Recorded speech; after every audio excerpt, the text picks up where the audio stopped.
Bonjour à tous et bienvenue pour le point mensuel de l'équipe d'allocation de CPRAM. Le mois de février avait commencé de manière normale, presque banale. Il avait commencé par une déclaration contradictoire d'une banque centrale européenne en perte de repères, qui après nous avoir assuré en janvier qu'elle n'envisageait pas de remonter de son taux directeur dans l'immédiat, comprendre en 2022, s'est dédite face à l'accélération d'une inflation longtemps sous contrôle. Mais l'offensive russe en Ukraine du 25 février nous a rappelé que la paix mondiale demeure fragile et la géopolitique s'est imposée comme principal risque sur les marchés actions. Corollaire de cette nette dégradation internationale, l'inflation encore et toujours qui menace de poursuivre sa forte envolée, voire d'accélérer encore, poussant les banques centrales à agir dans un contexte pour le moins difficile. Dès lors, le choix des banquiers centraux est cornélien. Ils peuvent ne rien faire pour maintenir des taux bas et permettre aux États de mettre en place de nouveaux plans de soutien qui pourraient amoindrir l'impact de la guerre, mais laisser déraper une inflation qui est déjà jugée trop haute. Ou alors, ils pourraient entamer comme prévu un cycle de durcissement monétaire pour casser la hausse des prix qui risque d'entamer tant le moral des ménages que leur velléité consumériste. Mais cette hausse se ferait évidemment au détriment du niveau des taux qui risquent, eux, de capter de facto les capacités d'action des gouvernements. Je vous l'avais dit, c'est pas simple. Cette nette dégradation géopolitique nous a donc poussé à revoir nos scénarios de marché.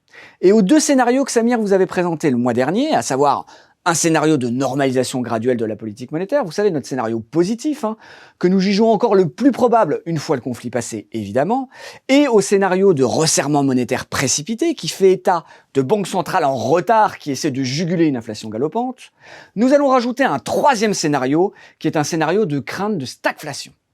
Alors dans ce scénario, le conflit en Ukraine, qui était qualifié, je vous le rappelle, de grenier de l'Europe, va s'installer durablement, tirant le prix des matières premières, qu'elles soient énergétiques ou agricoles, fortement à la hausse.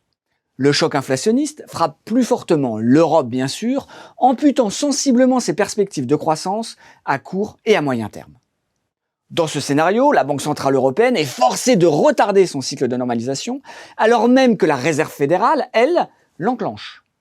Les taux baissent quand même, les actions s'effondrent et seules les matières premières et le dollar peuvent jouer un rôle de valeur refuge. Dans les portefeuilles, nous avons réduit notre exposition aux actions en milieu de mois.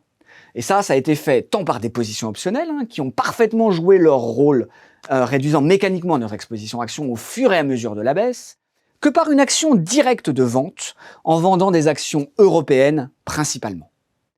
Et donc, qu'est-ce que ça a donné ? Notre exposition action est passée de 46% en début de mois à moins de 26% en fin de période pour un fonds comme CPR Croissance Réactive. Nous avons conservé des biais marqués sur les valeurs énergétiques, sur les matières premières et sur les actions internationales productrices de matières premières comme le Canada ou comme le Brésil. Sur les taux, nous avons remonté sensiblement notre sensibilité obligataire, passant de moins 1,2 à plus 0,4. Les taux devraient jouer leur rôle de valeur refuge, en tout cas dans un premier temps. Enfin, nous avons remonté notre niveau d'exposition aux différentes devises internationales, principalement le dollar et le yen. Ça fait beaucoup de changements, même dans la structure de nos portefeuilles. Mais nous nous sommes adaptés à ce nouvel environnement qui devrait continuer à perturber les marchés sur les prochaines semaines. Et comme toujours, nous resterons vigilants, nous resterons réactifs, pour tirer au mieux parti de cet environnement qui reste, ma foi, difficile.